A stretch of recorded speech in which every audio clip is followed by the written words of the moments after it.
Welcome back to this special edition of Now Showing. I'm Rajeev Masand. We're reporting from the Indian Film Festival of Melbourne this week.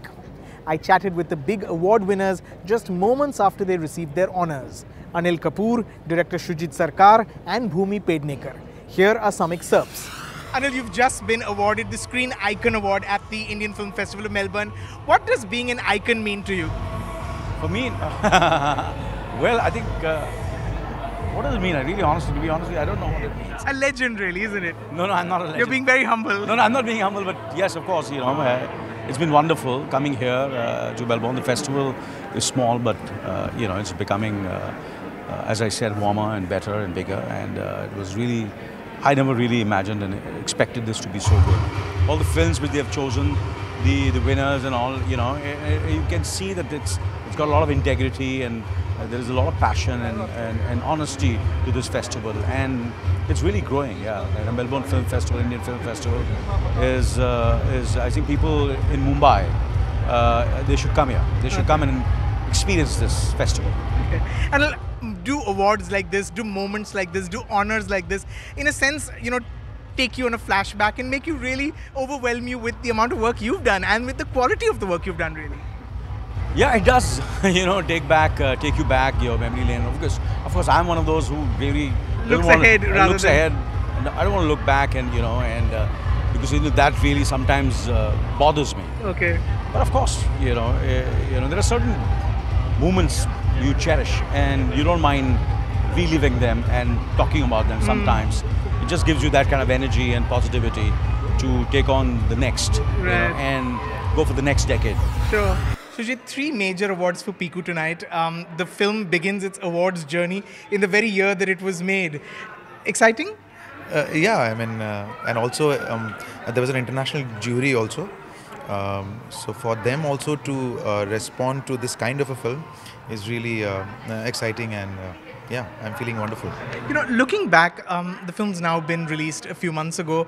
What do you think it is about the film that gives it this sort of universal language, that it's become a film that's touched people's hearts and in a sense touched a chord really across language, across geographical borders? What do you think it is about the film then? Yeah, when we were doing the film, me and Juhi, when we were writing the film and we were shooting, we thought, okay, it'll connect to the Indian audience. But I think when we saw the first cut and we saw the audience reacting in the theatres, and the kind of responses we were getting from the internationally, from US, from Europe, so we figured out that even the problem is similar for all of them, because it's a family, father and daughter relationship, and how in a cosmopolitan city, how a family survives, and how everything ties up together, and they are still struggling, but there's still unconditional love. I think that's the universal appeal, and I think people also, what appealed was they could not imagine the boldness of the constipation being the driving central theme, which I think is connected everywhere. We're here in Melbourne celebrating this film. I have to ask you, do you feel like we do enough to make sure that our Hindi films, our Indian films reach out to an audience of non-Indians as well? Do you feel like we are doing enough? These films have the potential to go wider than they are. Do you feel like enough is being done to achieve that? I won't say enough. I'll say that yes, there is a section of makers who are trying to cross over, but I think we are not far away.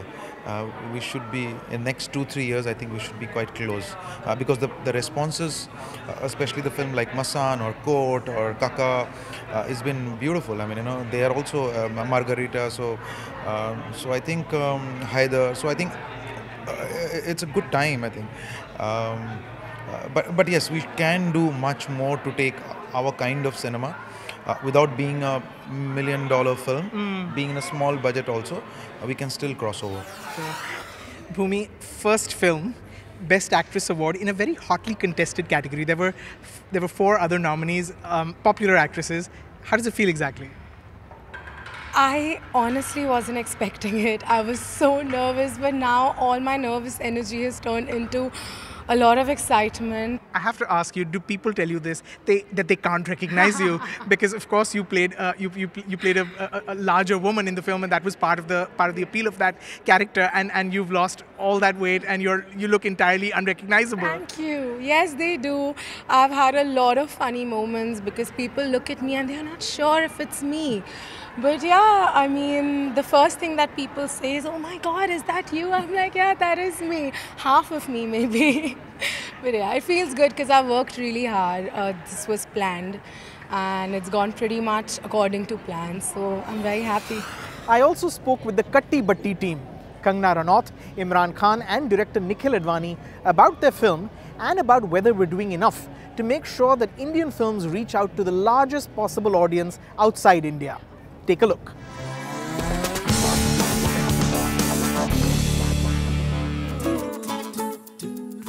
French kiss फिरंगी है किसी किसी चंगी है पायल तुझे लग रहा होगा कि मैं सिर्फ टाइम पास के लिए तुझे पटाने की कोशिश कर रहा हूँ नहीं मुझे पता है तू सीरियस है वो सीरियस का मूड नहीं है टाइम पास चलेगा तो बोल ओ मैं तेरे संग फंसिया वे टाइम पास भी चलेगा हाँ sure yeah sure Nikhil, Kangana, Imran, we're here in Melbourne. You've got a film coming out called Katti Batti. It really prompts the question, do our Hindi films lend themselves to audiences outside of the country? Do you feel like we're making movies now that are universal in language in a sense and will appeal to not just Indian audiences and not just Indian audiences in foreign countries, but actually local audiences outside of the country as well? I don't think that's a recent development. I mean, you go back, Raj Kapoor, he was making films way back that were reaching out across the world. I remember traveling to Greece like 10 years ago and people asking me, you know Mithun Chakraborty? It's crazy. I think our films have always traveled. It's universal themes. So do you believe that of Katti Batti as well? Yeah, I agree. And also I think there is a lot of curiosity about India and Indian culture and how people live. And I think we have the diversity that we have in our country and in terms of religions, classes and culture itself. I think it's making the world very curious. I mean, looking at the success rate of films like Lunchbox and even now I think Bajrangi Bhaijaan, well, even Tanu Manu 2 has done amazing business worldwide. So I think it's about time that we start dubbing our films in various languages. I think that would expand the market. Okay. Nikhil? Well, I think that it's always been that, like taking off from what Imran said. So whether it is Amitabh Bachchan or Mithun Chakraborty or Raj Kapoor, they have been the cultural exports of through Bollywood, right? I mean now Kangana in September is going because Queen is being dubbed into French, and there's a French premiere or France premiere of Queen. I mean look at English or PK in China. Right. So I think that I really feel that somewhere or the other that we have not got it right up till now. Our films have always spoken a universal language. We've just been lazy. Right. I think that we've been pretty lazy in trying to figure out how we can make it more palatable for the non-Indian diaspora. Right. Because we've been so consumed by Indian diaspora and that whole NRI market, right, that we've not actually, but whether it is the song and dance or whether it is the interesting stories that we have to tell, they both are very welcome by as you put it, the locals in foreign countries. Okay. Kangana, you said that this film made you a better person. Yes. I have to ask what that means and how. Pick that up. I want to know more about this as well. Thank you for asking the question, Rajeev. No, I think when you see the film, I think this is something that I can only talk about after the film releases.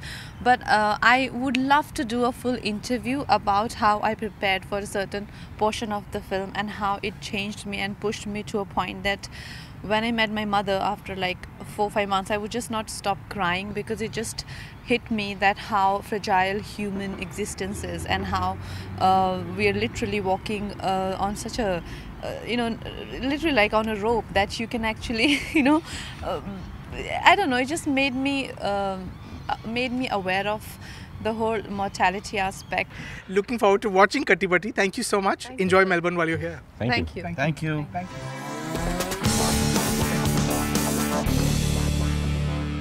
Well, that's all we've got for you on this special show from Melbourne. It's exciting to see just how far Indian films have travelled and the efforts being made to introduce newer audiences to our unique cinema. I'm signing off now, but we'll see you again same time next week for a new edition of Now Showing from Mumbai though, with my reviews of all the new films. Until then, goodbye and good luck at the movies.